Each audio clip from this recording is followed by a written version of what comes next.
So in this, we've shifted to the prophet Habakkuk now, and this is a passage that is rich with Christological overtones. That is, I mean, Jesus himself quotes. I wonder if you heard it.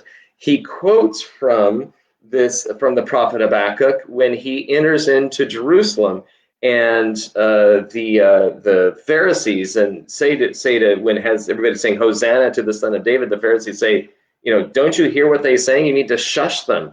And Jesus says, if I told them to be silent, even the stones would cry out. And it says, and what he's making a reference there to the prophet Habakkuk. The very stones will cry out from the wall, and the plaster will respond from the woodwork. Alas for you who build a town by bloodshed and found a city on iniquity.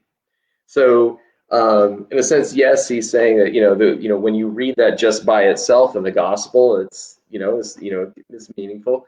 But then when you see where Jesus is reaching back into the prophets, it becomes much more of a spear. It's much more of a thrust on Jesus's part. He's saying what he's suggesting here is that that the Pharisees and those who are in charge of the temple are in the very place that the prophet Habakkuk talked about, how the wicked sit on houses up on hills where they can kind of look down at the violence going on. And it's also it's a reference to the Jerusalem aristocracy in the prophet's day. It's a reference to the Jerusalem aristocracy it's kind of snug as a bug in Jerusalem, and looking down at the suffering of the villages around them and saying, listen, all the violence that's going on down there is going to make its way into this city and right up the hill into your homes if you don't get right with the Lord.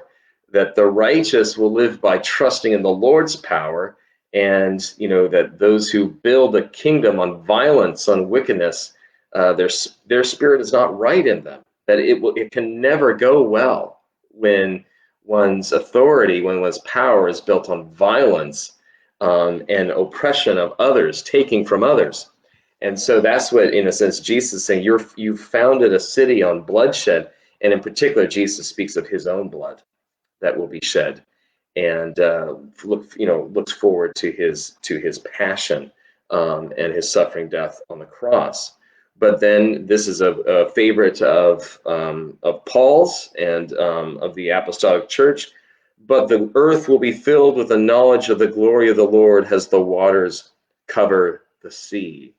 So in the midst of human beings trying to glorify themselves through the oppression of others, to build themselves up by taking from others, that God's justice will cover the land, will cover his people, and that basically no one can escape from it.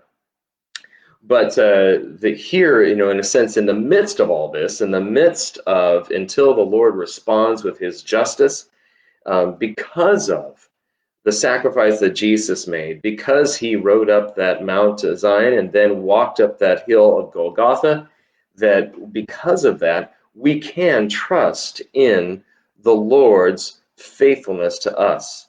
That the righteous, those who are faithful to the covenant, will live through trusting, through their faith, through their trust in God.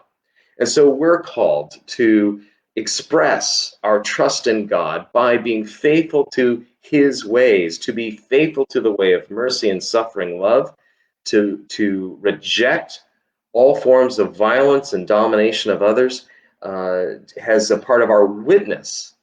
And of course, we can tell the truth. We have a word to speak to our culture, that it doesn't matter if you live in a gated community, or it doesn't matter, you can move as far out in the suburbs as you want.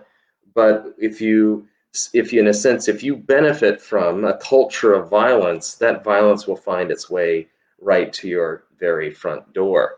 So, basically the prophet Habakkuk reminds us, we're all in this together, and the Lord is in it with us in the person of Jesus. And because of that, we can look forward to be washed clean by Jesus's forgiveness, and to be have the earth and our culture washed clean by God's justice for the poor and the oppressed. A reading from the prophet Habakkuk. I will stand at my watch post and station myself on the rampart. I will keep watch to see what he will say to me and what he will answer concerning my complaint. Then the Lord answered me and said, write the vision, make it plain on tablets, so that a runner may read it. For there is still a vision for the appointed time. It speaks of the end and does not lie. If it seems to tarry, wait for it. It will surely come. It will not delay. Look at the proud. Their spirit is not right in them, but the righteous live by their faith. Alas for you who get evil gain for your houses, setting your nest on high to be safe from the reach of harm. You have devised shame for your house by cutting off many peoples. You have forfeited your life. The very stones will cry out from the wall, and the plaster will respond from the woodwork. Alas for you who build a town by bloodshed and found a city on iniquity. Is it not from the Lord of hosts that people labor only to feed the flames, and nations weary themselves for nothing? But the earth will be filled with the knowledge of the glory of the Lord as the waters cover the sea.